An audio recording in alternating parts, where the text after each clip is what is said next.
So what's up guys? For today's video, ituturo ko pa sa inyo kung paano mag-transfer ng ownership ng isang motorsiklo. Ano? So ituturo ko sa iyo step by step guys kung paano at saka kung magkano yung ating nagastos. So bago yon, please don't forget to like, share, comment, and subscribe and hit the bell button guys para lagi kang update sa ating mga videos. Ayan, so ito na guys, may listahan ako dito kung anong una kong ginawa nung una kong ginawa pagkatapos kong bumili ng second hand na motor, kasi nakabili ako guys ng second hand na motor. So pagkabili ko mga ilang araw or 3 days, pinalitan ko agad ng o transfer ko agad sa aking pangalan. So una guys, bago kayo bumili ng motor, so tips ko lang sa mga ating mga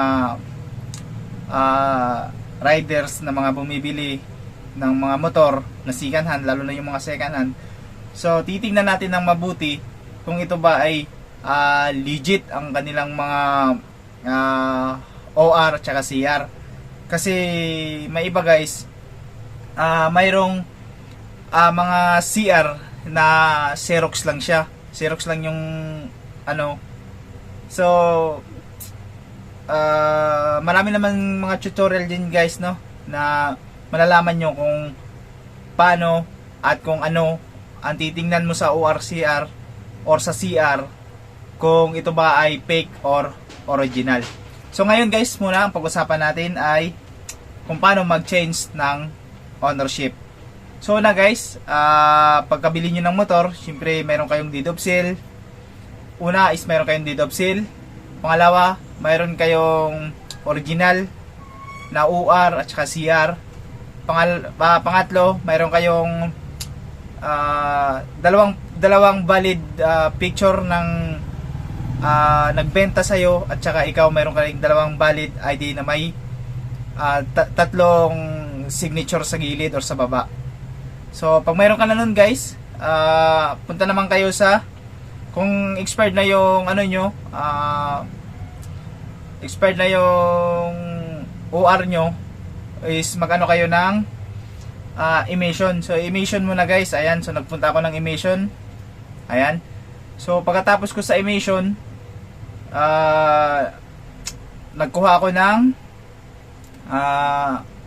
insurance, ayan.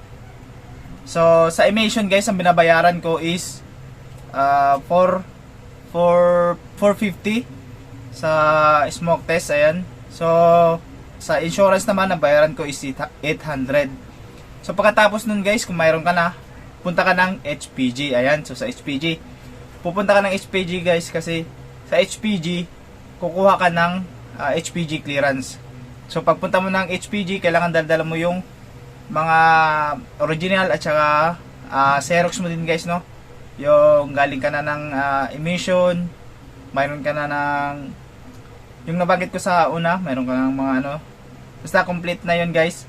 Ipaano mo Xerox, tapos punta ka ng HPG. Pag HPG mo, bibigyan ka ng parang yung parang resibo na kung saan doon mo yun babayaran sa land bank.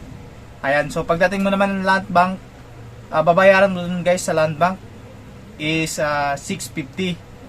Ayan, so pagkatapos mo bayad sa land bank, balik ka ulit dun sa HPG. So sa HPG naman guys, pag rush or maghintay ka ng 3 days, sa akin rush, mayroong kadagdagan yung guys, no, karagdagan. So nagdagan ko ng 300. So pagtapos mo ng HPG, punta ka ng crime lab, kasi doon i-stencil yung mo guys, yung motor, no, i-stencil ng taga crime lab. Ayan, so pagkatapos ng crime lab, balik ka ulit sa HPG. Pag makita na yon, mayroon ibibigay ang crime lab sa'yo na parang papel na okay yung motor mo. Pagbalik mo sa HPG, magpa-picture kayo, kasama yung HPG, yung pipicturean kayo. Pagkatapos nun guys, punta na kayo sa LTO. Ayan. So pagpunta ko ng LTO, present ako lahat ng original. Original lahat guys, kasi kukunin nila lahat ng original. Pag-present ako ng original, hinanapan ako ng confirmation daw. Sabi ko, mayroon ng confirmation. Sabi ko, wala pa. So, kaya pumunta ako, parang may tinuturo sila kung saan pwede kang maka-ano doon ng confirmation. Kaso, ang bayad guys is 600. Ayan, so pumunta ako doon sa tinuturo nilang parang building, pero sa gilid lang yun ng LTO. So, binigyan ako ng binigyan ako ng parang yun, may sulat yun, parang confirmation ata yun. Tapos bumalik ako ng LTO. So doon naman guys sa LTO is kailangan mo ng portal. So yung portal mo guys is kung nakagawa ka na, dapat alam mo yung portal mo. Tapos kung wala ka pang portal, pwede ka magpagawa ng bago mong portal. Portal yun sa LTO, nag-exam ka nung sa wala ka pa license, nag-exam ka, tapos di ba may yung portal bago ka maka-exam. So pag nun guys, yung parang ID ata yun yung kinukuha nila na portal. Ayan. So ang nagasto ko naman doon sa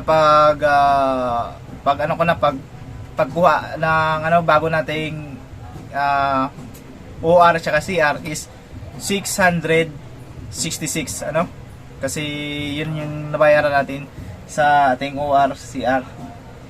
So ito na guys yung ating ito na yung bagong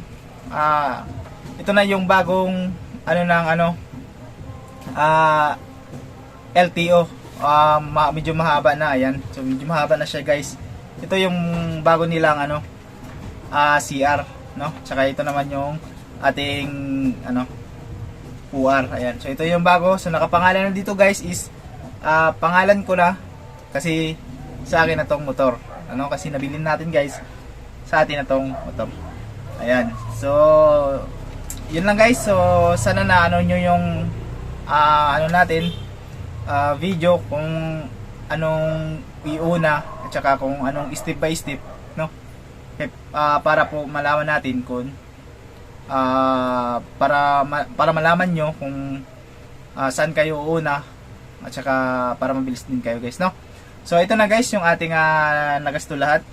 So ito, ang aking nagasto is aabot siya ng 4,000 plus, So dito guys, sa una is Didopsil 500 kasi ako mismo naglalakad ng Didopsil para mas mabilis.